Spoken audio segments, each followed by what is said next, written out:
Hey everybody, it's the Mallard Report. Then the Mallard.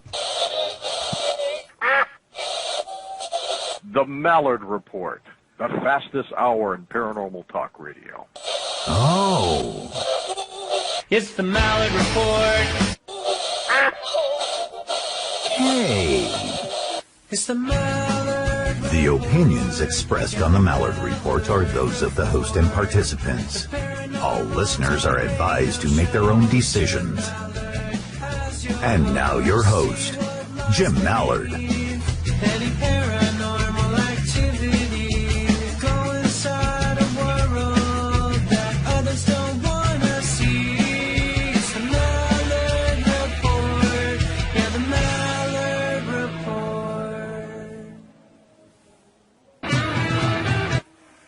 That it is. It is the Mallard Report, and I welcome you all thank you all for listening. Welcome you all to the program. My guest tonight is David Paulides. Did I say that right? I didn't even ask you about that. Enough. Well, say it right. Say it right. Make me mad. Paulides. Paulides. We'll see if I can get that right later. Be a quiz on me for that later. So I guess I just want to dive. Well, I don't want to dive right into the deep end. I kind of want to skim across the water and then we'll jump. What got you interested in missing people? Well, I was doing some research at a national park, and I happened to notice a couple of rangers following me around. Make a long story short, one at a time, they kind of told me their story and approached me and said that they had some information about missing people, and they said that they had worked at national parks in the past and there had been missing people there, and they thought that the circumstances behind the disappearance, where they disappeared from, the lack of information after that first 7 to 10 day search cycle, they kind of compared notes after they got together, and they realized that something was amiss, and they thought that somebody ought to be looking into it.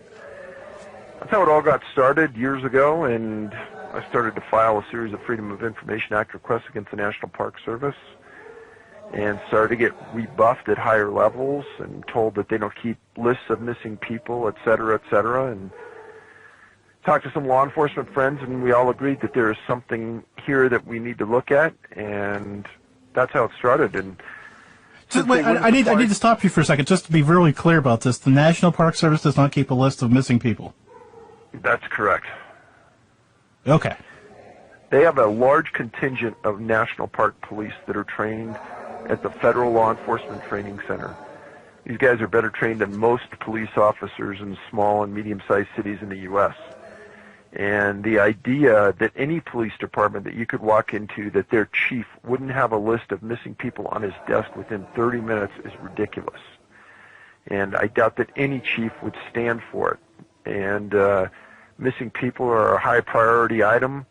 It's one of those things that you just got to know. And the National Park Service, according to many of the best investigative journalists in the U.S., they do know, but they won't admit it, and they won't give up the list. See, I'm just imagining there'd be a wall of pictures even, or information about these people posted so people could look for them. Absolutely, and many of the police departments in the U.S. have a website and a link with photos of missing people. And most, in fact, all investigators I know, they want publicity on missing person cases. They want the face of those people in front of the public, as do the family and relatives. But the National Park Service is that anomaly. They don't want those faces out there in front of the public. They don't want the public to know who's missing on their property, and they don't want them to know the circumstances. So this all pushed you to write a book about these missing people the first time. How did that all come together? Because I can't imagine that. I mean, it's one thing to start poking around and start filing Freedom of Information Act requests, and then it's a whole other to put it in the book. Well, it took a while, because when they're not giving you the info, you have to go out and dig around and archive it and go to libraries and do it the hard way. And we did, and we got a lot of information that first year. And there was really no hidden agenda about writing a book, but after we accumulated the data and we started to sift through it, it became pretty obvious that there were some interesting points that caused linkage amongst many of these disappearances. And it was that linkage that caused me to write this very large book that was separated into two books, Missing 411 Eastern U.S. and Missing 411 Western U.S. They came out within a month of each other. Essentially, they were one book split into two geographically. Which is, I didn't get the first. I picked up later on here, but what was the reaction like once you kind of broke the egg, so to speak, to all of that? Well, after I started to publicize the linkage and the facts surrounding it, I think initially there was a lot of skepticism that maybe this was all fabrication, maybe this was just my own thoughts. And as years have gone on, and the people that have actually read the books understand that, hey, these are factual, there is this unusual linkage, and it's only gotten bigger and bigger and bigger. And one of the important points that we believe we first noticed that first couple of years was that there were geographical clusters of missing people in the U.S., in national parks and forests. And as time has gone on, you know, we started, I think, with 28 clusters in North America back in that third year or fourth year, and now we're up to 59 geographical clusters. They're predominantly up and down the eastern coast of the U.S., Idaho, Montana, then down through Wyoming and Colorado, New Mexico, Arizona. There are almost zero cases in Nevada. And then right down through the center point of the U.S., north to south, there's a huge zone with no disappearances. And then there are cluster zones all the way around the Great Lakes and up and down the Appalachian Trail on the eastern coast of the U.S. So it's pretty defined, and it's pretty obvious, and the biggest geographical cluster of missing people anywhere is in Yosemite National Park. It seems interesting to me because, I mean, I guess unless you get off the beaten trail, I mean, even some of the stories that I was reading that you've even being on the beaten trail isn't safe. Well, I think that initially everyone thought, well, you know, they're way off the trail, we're in the backcountry, things can happen. But the reality of it is there's many disappearances in Yosemite that happen right on that valley floor that defy conventional explanation. Back in the 50s, there was a graduate student from UC Berkeley who was there with his family on vacation. He says, hey, I'm only going to take a 45-minute hour walk around the valley. I'll be right back. He never came back. He was never found, and he's gone. Well, 3 or 4 months later, another UC graduate student also takes a walk around that valley floor. He disappears. He's never found. The guys didn't know each other. They weren't in the same major. There was no connect the dots other than they went to the same school. And, of course, the rangers in the park didn't tell that second family that, hey, this just happened 3 months earlier, but some other people did. And they got a hold of the first family, and they said, hey, wow, the similarities are baffling, and we can't find our kids. So the families together wrote a letter to President Eisenhower asking for military troops to come into the park because they said, number one, our kids would never just walk away. Number two, they've got to be held or they've got to have been abducted some way. And I got the letter from the Eisenhower Library, and Eisenhower, the best I can tell from all the docs I have, he never even responded. And so to think you have to be in the backcountry to disappear? No, not true. And that's one of the very, very unusual cases that are fairly common in Yosemite if you look over the decades. Chat room wants me to ask you, do you believe there is a list from the National Park Service that they're hiding from you? Or they just aren't formally compounding? Well, let me use the words from the best investigative journalist in the world, in my humble opinion, and that's George Knapp. And in his words, they're blatantly lying. They have a list, and they don't want to give it up. I would imagine they have. I mean, they document it like when you sneeze in these national parks, it seems, at times. Well, just don't have to have a list of... this doesn't make sense to me. They have, and this is on our website, they have a list of all the movies that have been filmed on national parks. And that list, they maintain it at nps.gov, and that list is on our website to show you that they do have the ability to keep lists. Just craziness. But okay, so what's fast? We just talked about the first two, and then there was 3 more to get us to this one. No, this is 6, so there'd be 4 more to get us. 3 more. This is the 6th one, the new one about hunters. And I'm not going to lie to you. When I opened the package and I seen it was from you, I'm like, oh, good.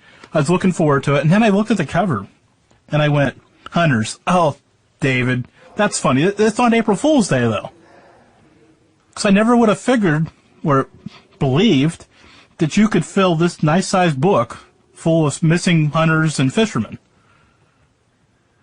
Well, it's unusual to say the least, and I would have never thought so either, except as you kind of sift through documents month after month, you start to get an accumulation of cases, and again, they have this unusual linkage to them. And then when you start to put the cases together, you start to think, wow, these hunters have disappeared under very similar circumstances time after time. And most of the time, hunters go back to an area that they've hunted before. And a lot of times in these stories that I put in the book, it's their own property that they've owned for decades. So they know it like the back of their hand. And they disappear. Huge search parties go in. They're not found.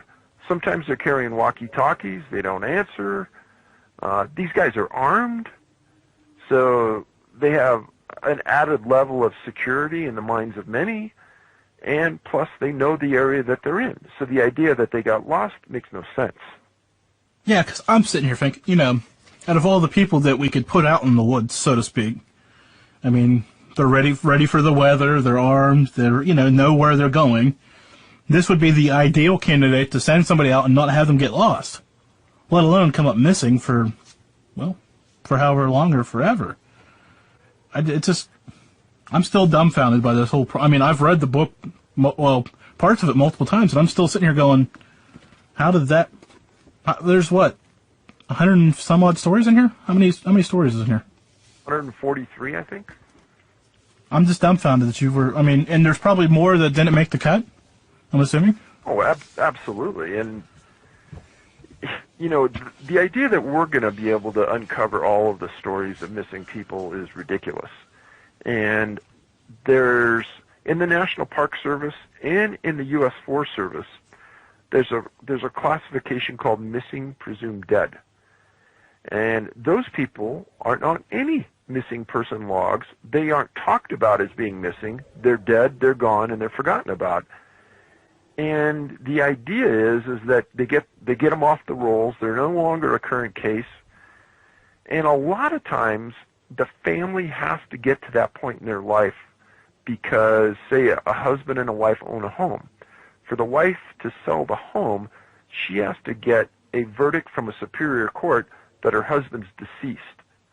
And then she has the control of the property and can sell it. Well, once that person's listed as deceased, they're no longer missing. But more times than not, it's the National Park Service or the Forest Service that has this classification, missing presumed dead.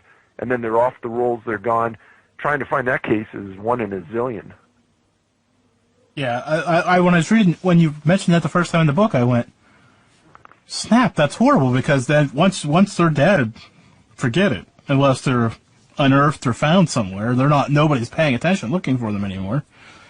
And even if they are found, it's going to be hard to identify them then because they're already dead, so nobody's looking at the records for the missing person then. Up until just recently, I would say probably within the last 20 years, the idea of ever identifying them would have been zero. But with an organization called NAMUS, N-A-M-U-S, and it's administered by the National Institute of Justice, and what they do is they're the national repository for DNA. So NAMUS investigators will go out and meet with a missing person's family, take DNA, put that in their database, and hold it so if there's ever remains that are found in that area, they can compare DNA. But before NAMUS was around and before DNA was really around, the chances of ever figuring it out were almost zero. Yeah, it's just, technology is great, but man, that's just horrible to think about all of this. Just horrible to think about what was before, trying to track it down or never tracking it down. So, I want to stroll a little bit here for a second. So you're sorting through these. How does that process go? You're looking for information and you find information. What about the information people send you? Do you have a system for breaking it up into different categories then? Well, absolutely. I mean, there's probably 1 or 2 cases every week across North America that come to our desk of people that are missing, that on the face look like they fit this profile we're looking for. And the summer, it's been a bumper crop. I mean, I'm serious. It's been an unbelievable summer for missing people, too many of them. And that's why the word has to get out there that, you know, you got to hike in pairs, you got to tell people where you're going, you got to carry a personal locator transponder. That's like an EPIRB device that you activate it sends a signal to a satellite. Satellite sends a signal to the National Oceanographic and Atmospheric Administration. They see where you're at. They call the local search and rescue, and they can get within 10 feet of where that satellite transponder activated. The cost of those is between $150 and $300, and I think you're a fool if you don't carry one. As I stated in the Hunter's book, I think 95% of these guys, if they would have had one, they would have been found. And a lot of hunters, there's a lot of machoism and things. Hey, just put it in your backpack. Don't even tell anybody. But if you disappear, it's going to be your best friend. Yeah, I mean... So, yeah. So that's one of the many things I say to carry. Personally, I carry one of those, and I carry a satellite phone every time I go into the woods. And I also am armed every time. There's not a case that I know about where a hunter disappeared carrying a satellite transponder. Those two things together, I have not found a case where someone's disappeared. Not saying it hasn't happened, but I haven't seen it yet. I've seen one case where a person had an emergency locator. It went off. He was later found in very unusual circumstances, dead from a fall. This last summer, somebody just a month ago disappeared, and he had a tracking device that just threw out a signal every so many minutes.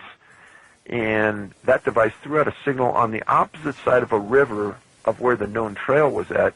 They went to that location. His kids said, hey, he'd never be on that side of the river, but that's where it hit. They went out and looked, and they didn't find him.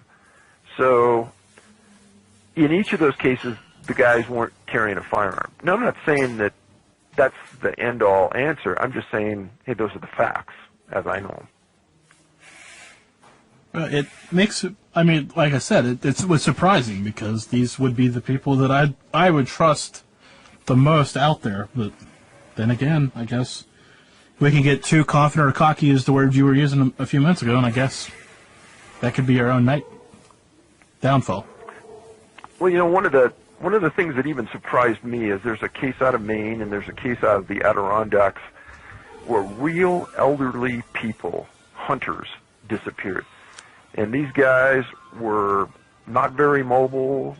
One guy only had one eye. He was carrying a walkie-talkie. Nobody thought that these two guys could go far. And in separate instances, they both disappeared, and they were never found. Their guns weren't found. Their equipment wasn't found. It's like they're gone. And it makes zero sense. Whereas somebody who's young, healthy, can tromp around a long ways in the mountains, you know, that's easier to swallow. But when somebody isn't mobile, it doesn't make good sense. No, like I said, some of these were just kind of baffling to me about, it's just, I don't know. There's always a few in here that make me scratch my head. Not that most of them don't, because when I read these books, I read probably 2 or 3 cases at a time, and I have to put it down and go, man, that could be you out there getting lost, or you know, trying to put one of my family members. So it just takes me a while to get through it, which is, I don't want to say a bad thing, but when you're trying to get through it, it kind of is at times. I don't even know where I was going with that. That's good. And you were worried about saying something you would regret. That's okay. One of the questions I'm going to skip here for a minute. One of the questions I've been asked a lot about today is the update on the documentary. So the documentary is done. Okay. It's sitting at a film festival right now getting reviewed, and if it goes to that film festival, it has to if it goes to any film festival, it has to premiere there or they won't accept it. And really, it has to get into a film festival if we want the maximum exposure to the topic. And if it goes, obviously, we'll tell the public right away. It's been viewed by some people already privately, and George Knapp was one of those guys. He gave it a roaring approval. He said it was unbelievable. Another guy who saw it, Les Stroud, Survivor Man, and he said it was great. And for Stroud to say that, it's pretty darn good. So we're pretty proud of it. The guys did a tremendous job. It took us a long time to get to that point where we were happy with it. So I would say probably the end of this year, early next year, would be a public release of it. I personally can't wait, because after reading the book, I mean, I don't know. After reading the books, I'm excited for it on one hand because then, it'll bring it to life. But like I said, I sit there and think about these stuff. I've pretty much seen some of these cases playing out in my head, so I don't know if it's going to give me nightmares or not. No. Well, again, there's a lot of people who don't want to read a book, and a lot of people who would rather watch a movie or see a video. So it'll probably bring a lot more people to the table to understand the topic than we had before, which is good. On the opposite end of that scale, in a movie, you can't get down into the minutia of the data on individual cases like you can in a book. And I try to tell people that, believe about 5 or 10% of what you read or see on the internet. And most people don't get that. I'm telling you that the vast majority of the videos out there are designed to do one thing, and that's just to get hits. The more hits they get, the more money that guy makes who put it up. So we put up a series of videos on missing people on our YouTube page, Can-Am Missing. And on those, we actually go out to the scene, we interview victims, witnesses, etc. So it's a different aspect. It's more to give it some visual clarity of the locations where these people visited or went lost. Just a couple months ago, I was in Australia, and that's where the latest videos went up.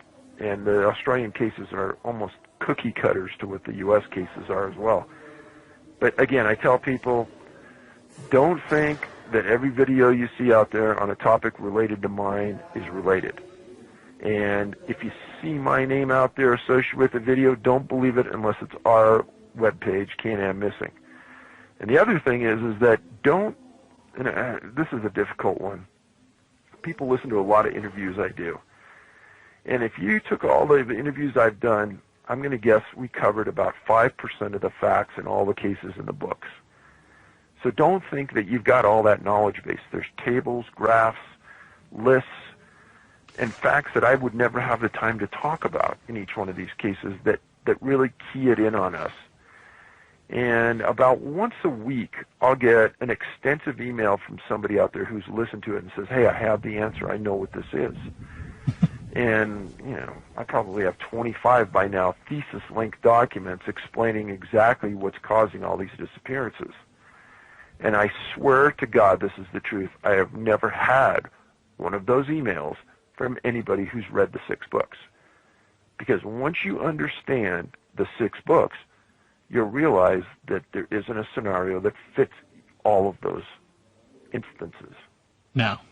Because I thought I had it figured out, too, and I was like, I got this. And then I read the next case, and it's like, forget that. That won't work there. So.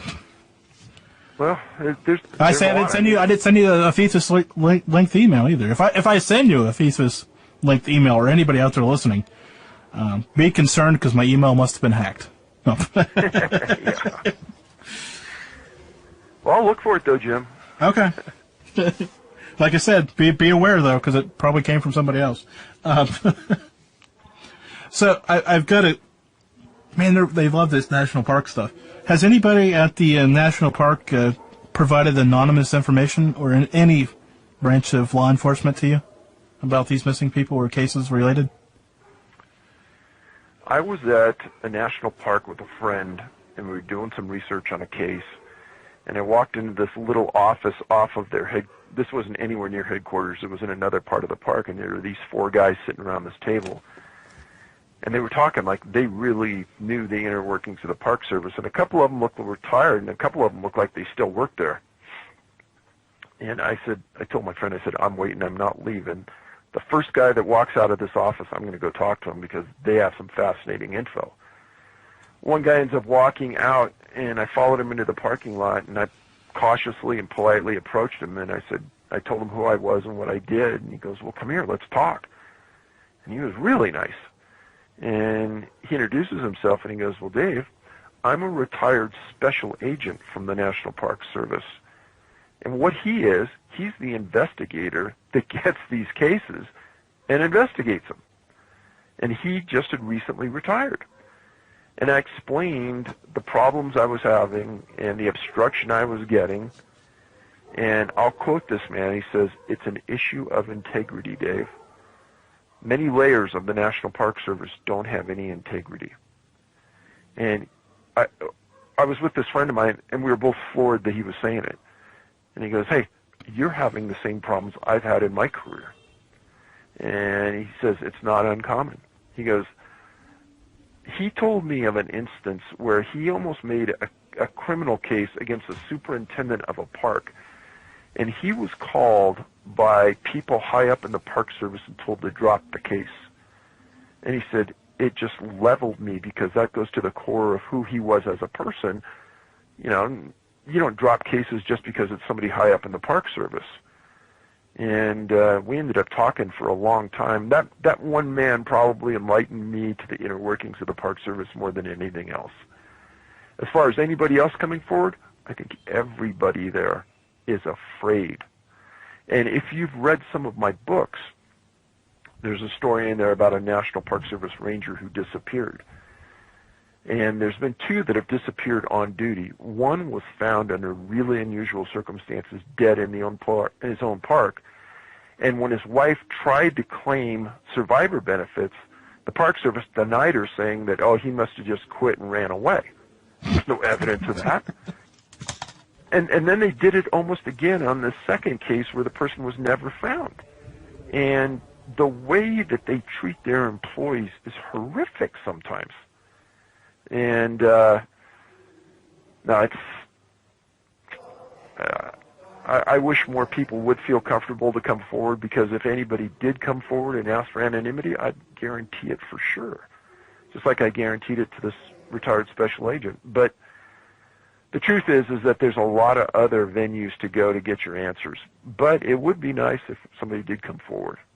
So how about coming from the other direction, from like a senator or representative? Like, have you contacted any of them asking for assistance or help trying to get the information together? Absolutely. When I went through Yosemite to get a case on an open missing persons case, the special agent assigned to Yosemite said, nope, you're not going to get that case. And I said, well, why not? And he says, well, you're just never going to get it. He was kind of being real cocky. And his name was Stephen Yu, Y-U. And Agent Yu said, nope, you're not going to see it. And I said, well, that case has been in a file for over 40 years. I doubt anybody's looked at it in 20 years. He goes, you're right. And I said, well, why wouldn't you release it? He goes, you're never going to see it. And I said again, well, there's other parks in the system that have active missing persons cases, and I've always gotten those cases. They want the publicity. He goes, you're not getting this one. Well, I took that and I appealed it through a local congressman who went to the National Park Service and had his contact in Washington, D.C. make the contact with the National Park Service. They denied it, and then we appealed it through this appeal process, and they said, well, since the National Park Service is claiming it's an open case, we're going to deny your appeal. But what people don't understand is that a missing persons case isn't a criminal investigation. It's one of those weird cases in law enforcement that law enforcement has that isn't criminal. It's not a crime to disappear. It's not a crime to decide to disappear and not talk to anybody. But it's something that they have to investigate. Now, why would they not make a missing persons case with no criminal element involved a public document? Probably because they don't want to be embarrassed about something. Which is, again, just, ridiculous to think about what they do. What can be so incriminating in the report. I guess maybe the lack of a report, maybe. I guess it's the only thing I can think of. Well, as I've been made aware of hundreds of times by people, is that when President Obama went into office, one of the things he said is that he was going to make government more transparent. And if anything, just according to my knowledge with trying to get things out of the National Park Service and the Department of the Interior, it's just the opposite. They fight it tooth and nail every way, every second of that trip. It's just stupid. Because all I'm picturing is the 50s milk carton with the kid's face in the side of it right now. Missing Billy Smith and the little information they put on, as cheesy as that was. But I guess it worked because back in the day there was no social media that helped spread the word, so I guess it worked. Well, it may have worked. Well, that was really the only way back then to get somebody's picture across the U.S. quickly. And then you're telling me about people that don't want the information out there. It's just kind of... Well, I'm sure you've spent probably some sleepless nights trying to figure this all out, and it seems to me that you still have more questions than answers about it all. The more cases you read, the less I think I understand, because, the things just happen over and over again, and I read the stories about the victims' families and how they're treated. We filmed a segment in Mesa Verde National Park for the movie. It didn't make the cut in the movie, but we still have the footage, and we're going to do something with it, just don't know what. But a family, a husband and wife, go with friends to Mesa Verde for a little short break, and the husband says he's going to walk down this trail just a little bit. And he walks down the trail, and he never comes back. And there's a little bit of a search, not a huge one. And the wife says, hey, she wants to hire a private helicopter to fly this valley and look for her husband. And they said, nope, you can't do that. And no real clear explanation that she gave me why they said no. And she told me at the time that she felt like it was just odd the way they handled this, and they weren't really pushing hard, in her opinion, to find her husband. So we got the proper permits. We go back to that park a couple years later with the family, and we're there to interview the park's people and the family and have them show us. And if I wasn't there, I wouldn't have believed it. How that family was treated was abysmal. Now, you got to remember, when you're in that park, that's their land in their mind. They control it. They control access. And the superintendent would not come out of his office to even look at the wife or the son, which was a 23, 24, 25-year-old man. They wouldn't even come out. The chief ranger wouldn't even come and talk to them. It was a receptionist that said, no, they're not going to come out. No. Well, to talk to us for the movie, they sent a ranger over to us. And we interviewed him away, and we said, hey, what is going on? And you could tell by his mannerisms and by his attitude, he was embarrassed, greatly embarrassed. As he should be. I'm sitting here thinking that's horrible. Well, when we asked him about specifics on the search, he said, I was told not to say anything. I said, why were you told not to say anything? This is public information. I can't say anything. He just kept looking at the ground. And that the attitude towards the victims, I don't know how those people can live with themselves. I'm going to say this so you don't have to. That's more damning than not having a list. And the truth of the matter is, when you talk to victims' families, I hate to say this, but there's many of them that have suffered very similar consequences from government agencies when they start looking for people. It's like they want that problem to go away. They don't want to look you in the face. They don't want to deal with you, and they want you to leave. Well, that was one of the questions that popped up here in the chat room was, what as a friend or a family member of a missing person, what avenues should they be pursuing? Based off what you're telling me, it's going to be a uphill road to try to find your loved one. personally, what I would do is I would get an uncle, an aunt, somebody who is smart, number one, number two, has a ton of patience, and number three, is tight with the family. I would say, okay, your job right now is to go to the local congressman's office right now and get one of their aides to come out here to the search site and just observe how we're being treated and how much really of an effort is going on.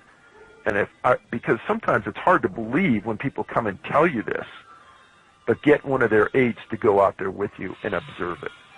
Because once a congressman or a senator gets involved, it seems like everything starts to change. Because they've got some political women in Washington, D.C. They can call for Senate hearings. They can call for congressional hearings.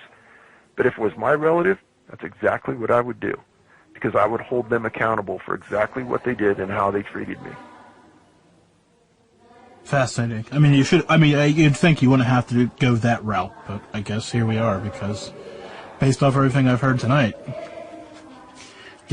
put that number in speed dial. Jeez. Well, you think that, in these little cities out in the middle of nowhere that have maybe one or two news channels or one or two NBC or ABC affiliates in the area, you got to remember that those crews have to live day in and day out around that park and get information out of them a year later after your case is long gone. So for them to really do the stand-up thing and publicize and put on the news exactly how crappy you're being treated, sorry to say, that's not going to happen, because they've got to live in that community every day. Now, a national news team goes in there, that's different. But that local news crew, they're not going to do the right thing because they've got to live in that environment. You do have a very valid point that you mentioned that. I mean, because I've seen it in a different format, but nevertheless, of how local news kind of plays favorites. There, I'll be nice, and how they report things.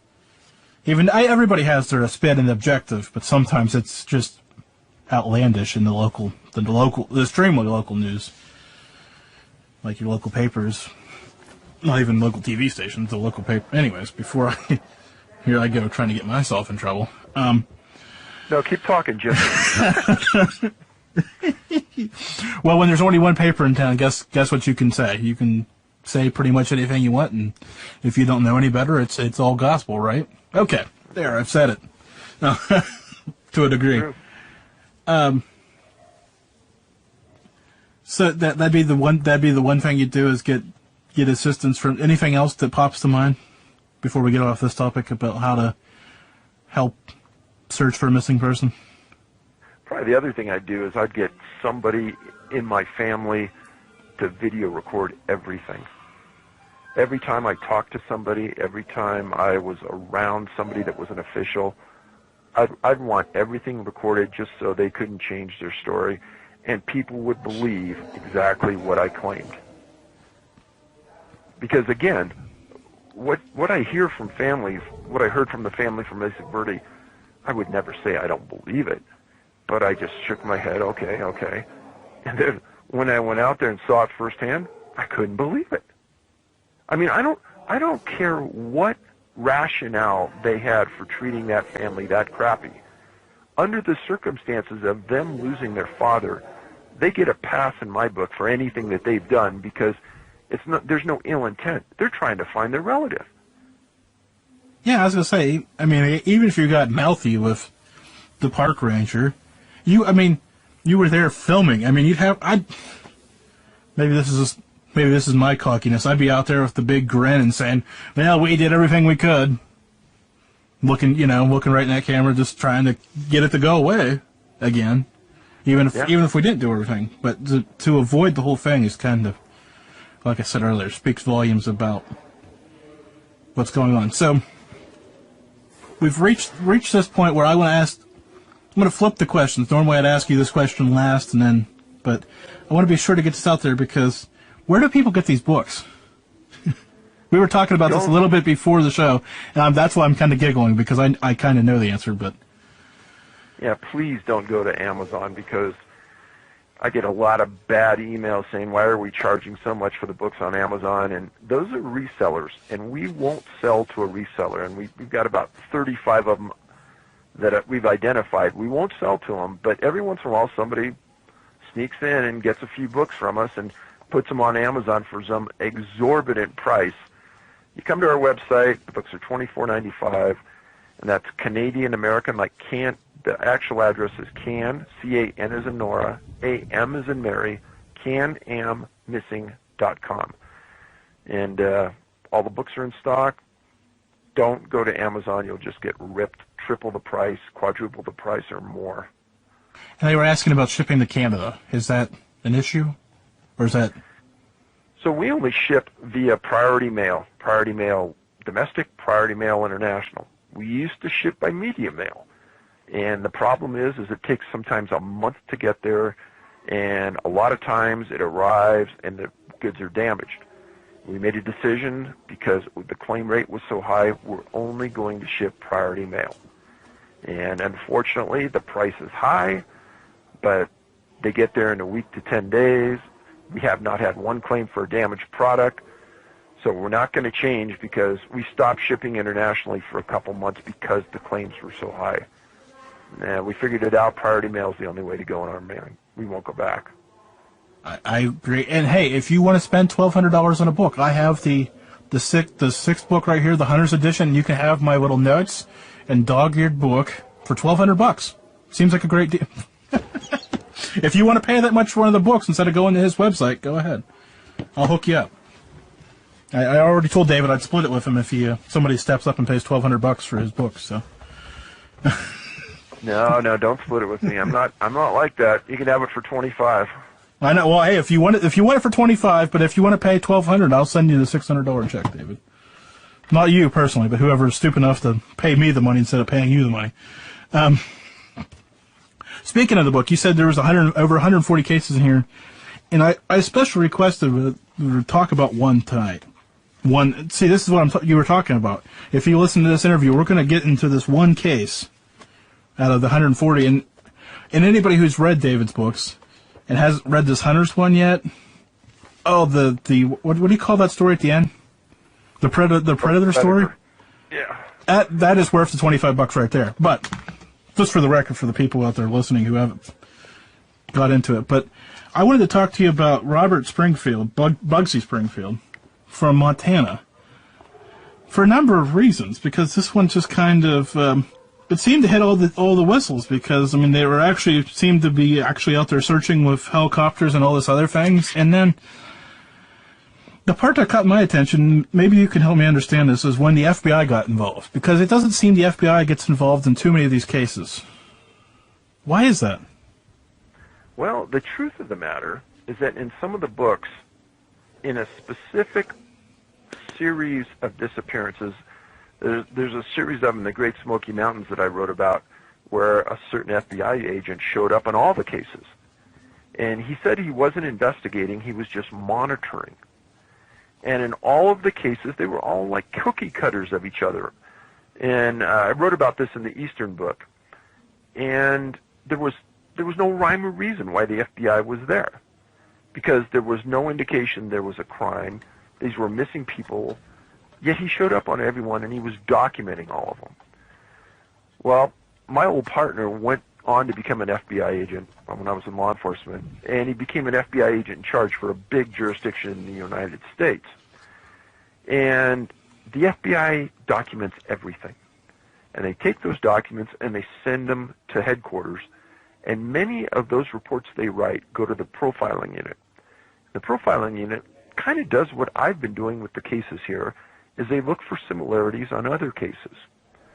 Well, this one FBI agent went to all these cases in a 10, 15-year span, and he documented everything really well. Well, when I wrote the book, or right about the time I was coming out with the book, I was told by somebody that this agent had committed suicide. And I confirmed it. And I thought that was really odd, because he was in the middle of some of the weirdest cases I had ever written about.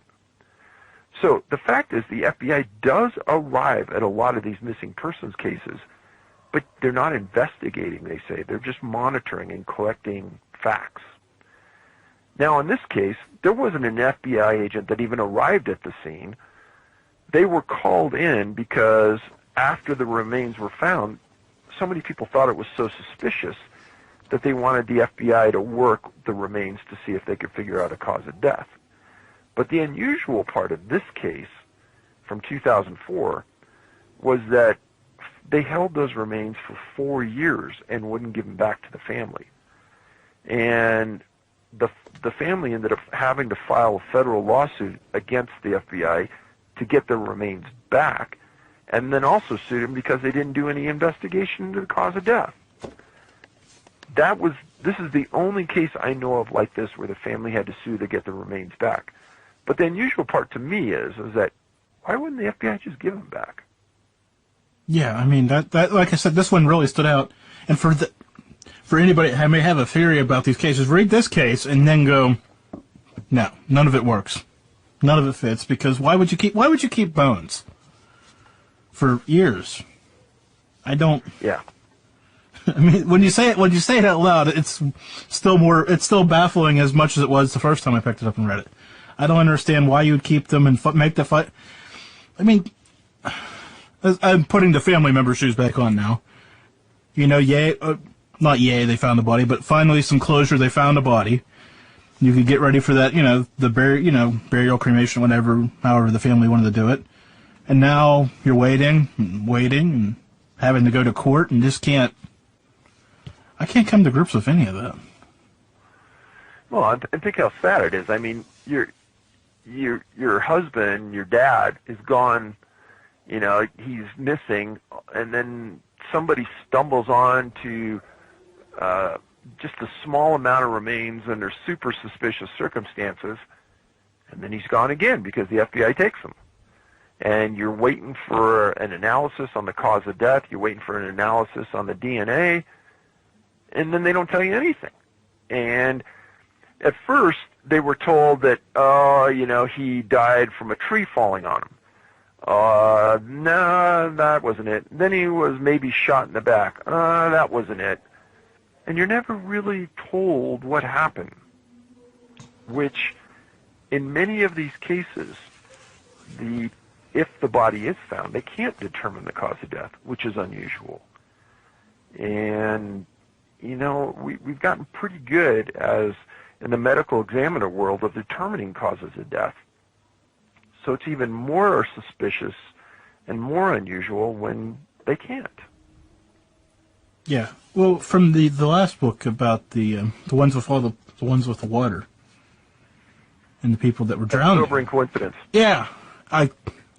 It's like, wow. I mean, they just because they found them in water, so they magically drowned, and you're like, no. Then you start reading some of the details of them, and you go, well, that was easy to write because, it's easy to do. And then you start looking at the details and you go, man, that doesn't make sense why they're saying that. But I don't know. I hate that you do that to me. You make me say I don't know a lot, and that's scary. Well, I think that one of the reasons the books are reviewed so highly is that it's not my great writing skill. It's just the facts that surround these cases speak for themselves. And as you know, Jim, I don't put a lot of opinion in these books. It's just mainly just filled with facts and then the linkage between those facts. And I think a lot of people appreciate that I'm not trying to put an idea in your head about what's going on. I'm just trying to show you what is happening out there. And it's scary what's happening out there. I mean, 140 cases times a bunch of books, and you've probably got, I'm going to put words in your mouth, but I bet there's another one being wrote. I can tell you truthfully, I haven't even started on one, but I'm looking at my case file next to me, and I could probably write 3 books on the number of cases I have right now. I bet. I mean, I'm sure, and like you're saying, they keep coming, so you're going to get that, too. Okay, so what's back, I guess I didn't finish that line of questioning up earlier. So people, I'm sure you get hundreds, probably, of emails a day with about different cases and different things. So how many of these do you actually, I mean, I'm sure you keep all of them, but how many are that necessarily get flags, so to speak, that pique your interest?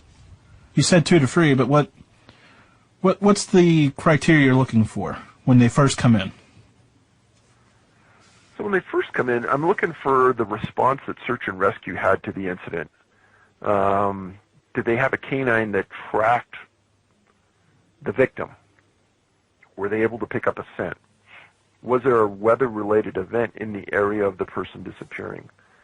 Were they hiking with somebody else? Was there an unusual occurrence or an unknown occurrence that happened that separated them from their friends? Were trackers that were brought in able to track the person from the location they were last seen? So I'm looking for all these things right at the very beginning. Now, if they say, canines were brought in and they couldn't pick up a scent, yeah, they brought in 12 teams of dogs in 4 days and none of them picked up a scent, I'm going to start paying attention. Trackers were brought in, couldn't track from the point the person was last seen, you've got my attention. If there's things in there that weather inhibited the search efforts, I'm paying attention. It's all those things at that early stage that make me kind of nod, make a copy of the event and put it on the side, and I'll pull it again in a couple weeks and see what progress has been made. Those kind of things are important. And the thing that catches me, it stands out every time I read it in one of your books, was I'm just going to say the phrase and I'll let you explain it, was found somewhere that was already searched. So this one was a hard one to hone in on after the first 100, 200 cases. But after you read a couple thousand cases, this comes out and it's a big point. And that is found in an area previously searched. So the victim is found in an area that search and rescue had gone over many, many times. And this is not an incriminating statement against the search and rescue people, but this piggybacks off the dogs not being able to find a scent, piggybacks off of helicopters with FLIR that fly an area and can't pick up a heat signature of a body. And then all of a sudden one day the body's found sometimes laying across a trail that's been walked and hiked by hundreds of search and rescue people every day.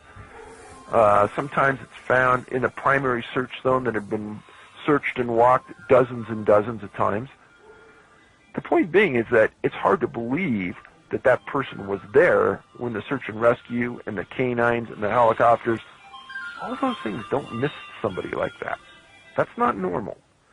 But yet, in hundreds of instances, that is exactly what's happened. You're going to love this reference. The first time I read that, I thought about Weekend at Bernie's. Like they were dragging, they were looking for the guy, but he was there, sitting with his friends, eating dinner, whatever, so they didn't find him. Right. And it's just, and there they, but he was there. That's probably the most troubling part of, not that any of this isn't troubling, but the apex of the trouble for me is the people, I can't imagine being a search and rescue person and how that must tear at you, because it tears at me reading these people, reading about these people that do it, let alone being the person doing it. Well, in the book before this, Missing 411: A Sobering Coincidence, these young men predominantly are found in bodies of water. They've disappeared from a location. They're found days later in a body. They're found in a very small body of water. And that body of water has been searched by sonar, radar, scuba divers. They don't find anything. Then all of a sudden the guy's there. In one instance, I write about that this guy disappears from this party, and they find pieces of his clothing, kind of like he was stripped, going down this block in backyards of various houses. And then he's gone. Days later, his body's found in a golf course pond a couple miles away from he disappeared at this party. It's one of those few instances the cops, whoever worked these cases, was on ball and was paying attention. Because when they pulled his body out of that pond, in many of the instances I write about, clothing's missing and shoes are missing. In this instance, there were shoes missing, but he was wearing white socks. And it had rained for several days in that area and around that pond where he was found. And when the detectives got there and looked at him, one detective said, well, this is interesting. His socks are pristine white. He didn't walk into this pond. somebody carried him into the pond or he was dropped into the pond. But he didn't walk into the pond. And that goes to kind of the core of all of these disappearances, about how the bodies got where they were. If canines didn't find them, a scent, if trackers couldn't track point to point on the ground, how did they get to where they were? And just in this one instance, this one detective made a statement that was brilliant. I can't imagine. I would, if they ever find me without my shoes, something horrible happened to me. If I'm out in the woods, just throwing that out there for the record. That's just the truth. I'm not going too far without my shoes. No, that's it. You don't do that when you're in the woods. Yep, but like you said, time after time, there's cases, especially some of the hunters leaving their coats behind. It's kind of like, what? It's winter, and they're leaving your stuff. Still baffles me to this. I don't know if I'll ever come to grips with it, which is fine. Well, Dave, I want to thank you for the good work you've put out there and the research that you've done. I'm assuming you're going to keep digging hard. When the movie gets ready to come out, if you want to come on and tell me and promote it, you know where to find me, obviously. I appreciate it, Jim, very much. And anything else you want to say before I hang up on you? Hey, I appreciate the time and the exposure. Every time I do one of these shows, it helps because it gets me to a different audience, and it gives the topic more exposure for the victims and the victims' families. And, hopefully the topic will get in front of more and more people over time, and hopefully the numbers will get reduced. Yeah, I guess that point didn't get lost on me, because there's people, it seems almost at an alarming rate now. I guess it's easier to find the information about them, too, to a degree, but it just seems like the amount of people going missing, because you mentioned satellite phones and even cell phones, it just seems alarming to me that people are going missing currently at the rate that they're going missing. But so true. So I guess everybody out there, stay found, because I want you to tune in. But, Dave, again, thank you, and I'm going to wrap up here. Thanks, Jim. And it's just a remarkable show. I want to thank David again for hanging out with me tonight. Brings me to my direct ad links.com. Final thought. He won't get into what he thinks is going on, so that's why I didn't even bother to ask him. He keeps his opinion out of these interviews, which is good. Well, mostly. I messaged him about that, so we're just going to leave it at that. So we're going to get close to wrapping this bad boy up. Now, I'm going to tell you, great show tonight, great show last week with John Carmen. Next week, telling you, I'm excited about next week's guest. I know, I don't normally tease these things, but next week, come back. Give the Mallory Report one more shot. Got another exciting author on. Man, it's so exciting to have him on. I have no idea how I managed to land this one. No clue, but it's exciting. I'm excited. Just good times for the report. So tell a friend. What's the old line? Listen, review, subscribe. I think that's what my tagline is here. I've been going with for the last few weeks. So please go ahead and get out there and listen, review, and subscribe to the Mallory Report. Tell everybody you know. Great things are going on. I'm excited. A lot of people were excited around the show. A lot of great people put their time, from Julia to Brian to Sean, who's been doing some great news, to my boy Germantown Runner, who's going to start doing some weather information for us. So it's just not me. I may be the voice you hear, but there's a bunch of people driving this product home. I just can't thank them all enough. But till next week, keep quacking. And we're going to find that file somewhere. That's it. I've had enough. We're out.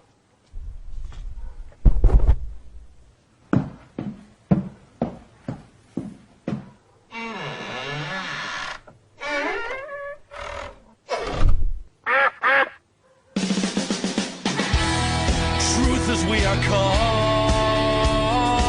Well, before we flip that on-air sign to the off position, a quick reminder. For all things about the report, previews and reviews, go to TMR247.com. Shows the knowledge and walk away the mysteries. Now these people, they know our name. The Ballard Report. Good night.